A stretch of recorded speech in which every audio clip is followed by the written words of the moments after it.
masyarakat itu sebetulnya kalau buat masyarakat kan, masyarakat melihatnya what's in it for me-nya.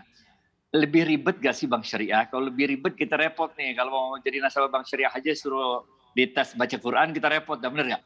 Tapi kalau bank syariah menawarkan layanan yang sebaik layanan konvensional, akses semudah layanan konvensional, ini switching resistensinya sangat kecil sekali.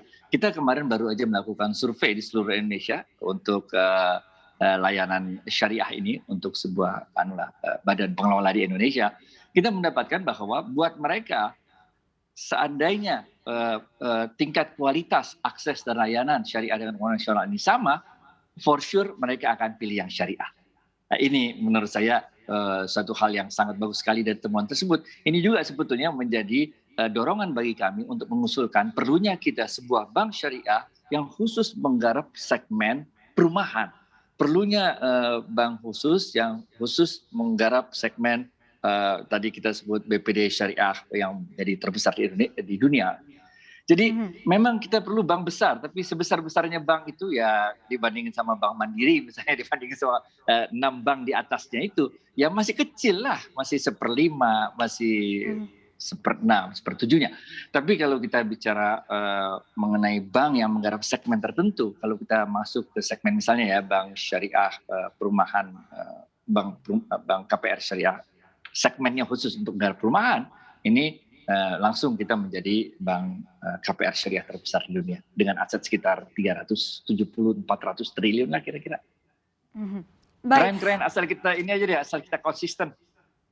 Baik, harus konsisten ya menurut Anda. Nah Pak Adi, kalau kita lihat juga pertumbuhan dari perbankan syariah sendiri kan memang di tahun lalu di tengah pandemi ini sangat impresif sekali, ada di kisaran 9%, dan ini juga jauh di atas perbankan konvensional yang ada di 7,7%. Nah menurut Anda di tahun pemulihan ekonomi ini mampukah perbankan syariah kita untuk tumbuh lebih dari capaian di tahun 2020 atau seperti apa nih Pak Adi? Kalau menurut saya iya, dia akan tumbuh lebih cepat lagi. Apalagi kalau tadi kita udah cerita beberapa hal yang tadi udah kita bahas ya.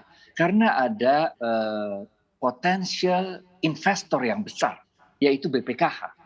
Yang bisa masuk menjadi pemegang saham bisa, menjadi pembeli sukuk bisa, dari bank-bank yang kita sebut tadi. Nah, kita bayangin kalau BPKH masuk misalnya 20% aja dari modal masing-masing bank, kemudian menempatkan dananya juga di bank tersebut, kita asumsiin misalnya 10% dari total dana pihak ketiganya. Ini bank syariah tiba-tiba dapat ketika bank-bank konvensional kesulitan mencari dana, bank syariah menjadi banjir dana karena kita punya standby buyer atau potential buyer, potential investor yang siap masuk, yang nggak bisa beli saham bank konvensional, hanya bisa masuk ke syariah. Nah, ini yang kita maksud dengan ekosistem. Jadi ada supply, ada demand, ini ketemu, benar nggak? Ada fintech syariah, segala macam ini ketemu. Mudah-mudahan keren banget lah. Nah, bagi Anda yang ingin mengikuti berita ekonomi dan juga bisnis, jangan lupa untuk install CNBC Indonesia di App Store dan juga di Play Store.